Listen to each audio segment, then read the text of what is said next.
ربنا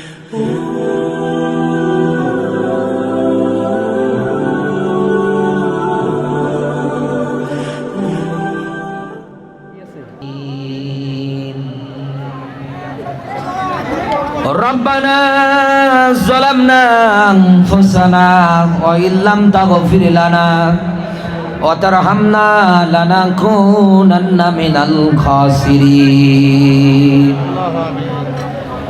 রব্বুল আলামিন, তুমি তাকিয়ে দেখো তোমার বিশাল বিশাল সৃষ্টির তুলনায় আমাদের হাত দুটো বড় ছোট্ট। আল্লাহ, কোরআন শুনতে এসে ছোট ছোট দুটি হাত তোমার দরবারে গভীর রজনীতে উঠিয়ে ধরলাম। মেহেরবানি করে আল্লাহ, তুমি আমাদের খালি হাতে ফিরাইয়ে দিও না। আল্লাহ, আজকের এই মাহফিল থেকে আমাদের সবাইকে গুনাহমুক্ত জীবন নিয়ে বাড়ি যাওয়ার তৌফিক দাও রব্বুল আলামিন। জীবনের অপরাধ যদি তুমি মাফ না করো আল্লাহ, আমাদের তো হাত ওঠানোর আর কোথাও জায়গা নেই। দুনিয়ার ফকির যদি এক জায়গায় ভিক্ষা না পায়, আরেক বাড়িতে তার হাত ওঠানোর জায়গা আছে। রব্বুল আলামিন, ও আসমানের মালিক, এই যশোর বেনাপোল জেলা যদি একটা ফকির ভিক্ষা না পায়, আমার নীলফামারী জেলায় যদি যায় ভিক্ষা করতে পারবে, কোনো অসুবিধা নেই।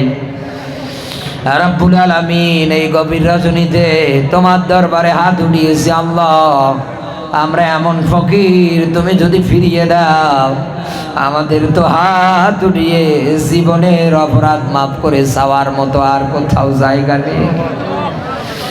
রব্বুল আলামিন, জীবনের অপরাধের দিকে তাকিও না, তোমার রহমত রহমান রহিম নামের ওসিলায় তুমি আমাদের মাফ করে দাও আল্লাহ। যেমনে ভাবে তোমার সাত্তার নামের ওসিলায় জীবনের অপরাধগুলো গোপন করে দিয়েছো আল্লাহ, অমনে ভাবে আজকের এই ময়দান থেকে তুমি আমাদের সবাইকে গুনাহ মুক্ত জীবন নিয়ে বাড়ি যাওয়ার তৌফিক দিয়ে দাও রব্বুল আলামিন। ও আসমানের মালিক, তোমার কাছে ফরিয়াদ করে বলছি আল্লাহ, ও মালিক, আমাদের মধ্যে যারা জনম দুঃখিনী কলেজার টুকরা মারে হারিয়ে ফেলেছি, গভীর রজনীতে হাত উঠালে যত জায়গায় যত স্থানে হাত উঠাই না কেন, সঙ্গে সঙ্গে সবার প্রথম মনে পড়ে যায় মায়ের কথা। আল্লাহ, আমার তো মা বেঁচে আছে, তারপরেও একদিন কথা না বললে আমি থাকতে পারি না। মাঝে মাঝে চোখ দিয়ে অধরে পানি চলে আসে মায়ের কথা যখন আমার মনে হয়। তোমার যে গোলামগুলো মা হারিয়ে হাত উঠিয়েছে আল্লাহ, মায়ের স্মৃতিগুলো শুধু মনে পড়ে। বাড়ি গিয়ে দেখে মায়ের ব্যবহার আদি শাড়িটা আছে, মায়ের ব্যবহার এ তো খাট পালঙ্ক সব পড়ে আছে, পুরো বাড়ি খুঁজে আর মারে পায় না। আল্লাহ, কোরআনের ময়দান থেকে আমি মুসাফিরের হালতে মা বাবার জন্য দোয়া করি আল্লাহ, যাদের মা বাবা উভয় কবরে, আল্লাহ কবরগুলোরে তুমি জান্নাতের বাগান বানিয়ে দাও রব্বুল আলামিন। একটা সন্তান মানুষ করতে কি পরিমাণ কষ্ট শুধু মা বাবাই বোঝে, মা বাবাই জানে। কি যে কষ্ট, কি যে যন্ত্রণা শুধু মা বাবা জানে। এক জজ সাহেব মাকে ডাক দিয়ে বলে, মা, আমি তোমার দুধ খাওয়ার ঋণগুলো সব শোধ করে দেব। দুগ্ধগুলো পান করে করে তুমি আমারে বড় করিয়েছো, লালন পালন করে আজকে জজ বানিয়েছো, আমি তোমার এই ঋণগুলো শোধ করে দেব। সন্তানের মুখে এমন কথা শোনার পরে মা ডাক দিয়ে বলে, পাগল ছেলে আমার, এগুলো সম্ভব না। ডাক দিয়ে বলে, না মা, আমার টাকা পয়সার দিক দিয়ে অঢল সম্পদের মালিক আমি পারবই। সন্তানের এই কথা শোনার পরে মা বড় কষ্ট পায়। সন্তানের মুখের দিকে তাকিয়ে বাধ্য হয়ে বলে, বেটা, ঠিক আছে, আমি তোর কাছে কিচ্ছু চাই না, এই ঋণের জন্য শুধু একটা কলা চাই। জজ সাহেব একটা কলা এনে মার সামনে হাজির করে ডাক দিয়ে বলে, মা এই নাও কলা। ওই জায়গা থেকে একটা কলা নেওয়ার পরে মা ওই কলাটা সুন্দর করে সন্তানকে সন্ধ্যা 7টার সময় ডাক দিয়ে বলে, বেটা শোন, এই যে কলা আমি তোমাকে দিলাম, আগামীকাল সকাল 7টার সময় কলা তুমি আমারে দিবা। সন্তান রাতের বেলা চিন্তা করে, মা এত কিছু থাকতে কলা নিল কেন, আমি তো বুঝি না। কলা নিয়ে চিন্তা ভাবনা করতে রাতের বেলা ঘুমিয়ে গিয়েছে। হঠাৎ করে কলাটা কখন জানি পিছন দিকে পড়ে পিঠের নিচে পড়ে থেতলিয়ে গিয়েছে। সকাল 7টায় মা এসে দরজায় ডাক দিচ্ছে, খোকা, ও খোকা, আমার সেই কলাটা কোথায়? সন্তান মাথা নিচ করে মায়ের সামনে দাঁড়িয়ে চোখের পানি ছেড়ে ডাক দিয়ে বলে, মা কলা তো আর নেই। মা কাছে গিয়ে ডাক দিয়ে বলে, পাগল ছেলে আমার, কান্না করিস না, শোন, দুনিয়ায় তুই যখন এসেছিলি তুই তো এই কলার চেয়েও নরম ছিলি। আমি মা রাতের বেলা তোর মতো করে যদি একটা বার ঘুমাতাম, তাহলে কলার মতো তুইও আমার পিঠের নিচে থেতলিয়ে যেতি, তোর কোনো অস্তিত্ব বলতে কোনো কিছু থাকতো না। আমি মা রাতের বেলা 3-4 বার করে জেগে জেগে যেতাম, তুই লাফ দিয়ে উঠতি রাতের বেলা। না ঘুমিয়ে ঘুমিয়ে আমি তোরে দুগ্ধগুলো পান করিয়ে করিয়ে বড় করলাম। রব্বুল আলামিন এই আদরের মা কে যেন হারিয়েছে। আল্লাহ, মায়ের খবরটারে জান্নাতের তুমি বাগান বানিয়ে না। দিন চলে যায়, মাস চলে যায়, পথ চেয়ে থাকি মা তোমার আশায়। দিন চলে যায়, রাত চলে যায়, পথ চেয়ে থাকি মা তোমার আশায়। রব্বুল আলামিন বাবা যারা হারিয়ে আমার সঙ্গে হাত উঠিয়েছে, আল্লাহ বাবার কবরটারে জান্নাতের বাগান বানিয়ে দাও।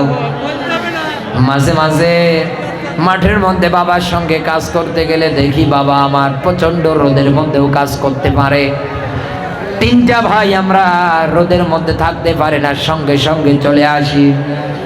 অদর দৃষ্টিতে তাকিয়ে দেখি বাবা তখনও মাঠের মধ্যে কাজ করে যায়। বাবাকে জিজ্ঞাসা করা হলো, বাবা এত পরিমাণে কষ্ট শ্রম কি জন্য দেন, আপনি কি একটু রেস্ট নিতে পারেন না? বাবা ডাক দিয়ে বলে, সন্তান, এই দুনিয়ার ময়দানটা থাকার জায়গা না, আমি একদিন দুনিয়ার থেকে চলে যাব। আমি দুনিয়ার থেকে যাওয়ার পরে এ বাবা দুনিয়ায় যদি তোদের জন্য কিছু করে যেতে না পারি, আমি যেই দিন দুনিয়ার থেকে মারা যাব পরের দিনে তো তোরা মানুষের দ্বারে হাত পেতে ভিক্ষা করে খাবি। মানুষ অপবাদ দেবে, অমুকের ছেলেরা ভিক্ষা করে খায়।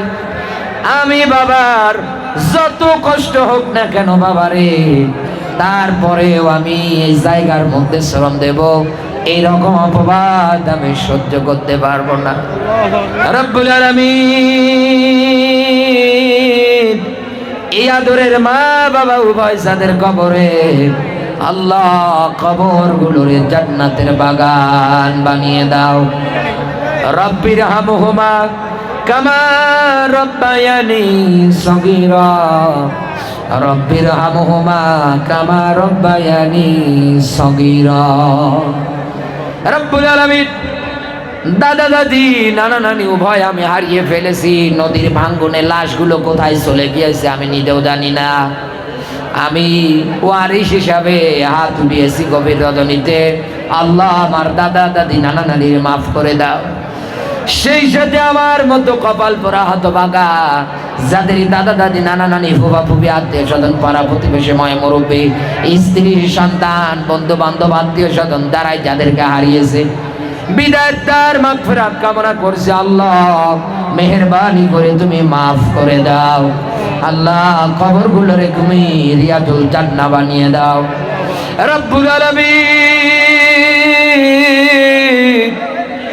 আসমানের মালিক, আমার মা বাবা বেঁচে আছে, আল্লাহ নেক হায়াত দিয়ে দাও। আল্লাহ আমার মতো যাদের মা বাবা বেঁচে আছে সবাই নেক হায়াত দিয়ে দাও রব্বুল আলামিন। আমরা যারা জীবিত আছি সবাইকে দ্বীনের জন্য, ইসলামের জন্য, দ্বীনের মুজাহিদ হিসেবে কবুল করে নাও। আল্লাহ আমাদের মধ্যে যারা ঋণগ্রস্ত ঋণ পরিশোধ করার তৌফিক দাও। আল্লাহ আমাদের মধ্যে যারা অভাবগ্রস্ত অভাব দূর করে দাও রব্বুল আলামিন। আমাদের মধ্যে যারা অসুস্থ আল্লাহ তুমি সুস্থতা দান করো রব্বুল আলামিন। আমাদের মধ্যে যারা খেটে খায়, কৃষিকাজ করে, তাদের ব্যবসা বাণিজ্যে বরকত দিয়ে দাও, ফসলে বরকত দাও। ঈদগাহ হাফিজিয়া মাদ্রাসা উদ্যোগে আজকের এই মাহফিল আয়োজন যারা করেছে আল্লাহ, শোনার জন্য যারা এসেছে আল্লাহ, দূর দূরান্ত থেকে আমরা বলার জন্য এসেছিলাম, পোস্টারে যাদের নাম আছে সবার জন্য একবারই দোয়া করি আল্লাহ সবাইকে তুমি কবুল করে নাও। আল্লাহ যে বাড়িতে খানা পিনা করেছে ওই বাড়িটা তুমি কবুল করে নাও। আল্লাহ আমার প্রিয় ভাইকে নেক হায়াত দিয়ে দাও, যাবতীয় বিপদ আপদের হাত থেকে হেফাজত করো আল্লাহ। আমার আলামিন ভাই ছোট্টবেলায় শুনলাম মাকে হারিয়ে ফেলেছে আল্লাহ, জানি না কিভাবে ধৈর্য ধারণ করে দুইটা ভাই টিকে আছে। ছোট্টবেলায় মা হারিয়ে আল্লাহ আমার পাশে বসে হয়তো তোমার দরবারে হাত পেয়েছি, আমি মুসাফির, দোয়া করি আল্লাহ আমার কলিজার টুকরা ভাইয়ের মায়ের কবরটারে জান্নাতের বাগান বানিয়ে দাও। তোমার নবী জানিয়েছেন মুসাফিরের দোয়া কবুল হয়। আল্লাহ আমার এই ভাইটার দোকান আছে শহরে, আল্লাহ বরকত দাও। আল্লাহ আমার এই ভাইটাকে যাবতীয় বিপদ আপদের হাত থেকে হেফাজত করো। আমার এই ভাইটাকে দ্বীনের পথে, ইসলামের পথে কবুল করো রব্বুল আলামিন। এই বাংলাদেশের পুলিশ, সেনাবাহিনী, নৌবাহিনী, বিডিআর, আনসার যারা যে পদে আছে, যে কর্মস্থানে আছে আল্লাহ কবুল করে নাও। আসমানের মালিক, কোরআন প্রচার করতে গিয়ে যারা মারা গিয়েছে আল্লাহ শাহাদতের মরণ দিয়ে বরণ করে নাও। আল্লাহ দ্বীনের দায়ী যারা আছে তাদেরকে হেফাজত করো রব্বুল আলামিন। সর্বশেষ ফরিয়াদ তোমার কাছে মালিক, ও আল্লাহ জমিনের মাটি পর্যন্ত সাক্ষী দেবে কিয়ামতের ময়দানে। তোমার কাছে ফরিয়াদ, এই বিনাপুলের এই ঈদগাহ মাঠ, এই দাখিল মাদ্রাসা আল্লাহ, এই মাটিটুকুন যেন আমাদের পক্ষে সাক্ষী দেয়, আমাদের অঙ্গ প্রত্যঙ্গগুলো যেন আমাদের পক্ষে সাক্ষী দেয় রব্বুল আলামিন। আগামীবার আবার বিশাল আয়োজন যেন করতে পারে তুমি তৌফিক দিয়ে দাও আল্লাহ। আজরাইলকে যেই দিন আমাদের কাছে পাঠিয়ে দিবা আল্লাহ, কালেমা জারি করে দিও আল্লাহ। আমাদের মধ্যে থেকে আজকের এই মাহফিলের যারা ভলান্টিয়ার দায়িত্ব পালন করেছে আল্লাহ, ভাইগুলোরে কবুল করো আল্লাহ, আমার এই ভাইগুলোরে কবুল করো।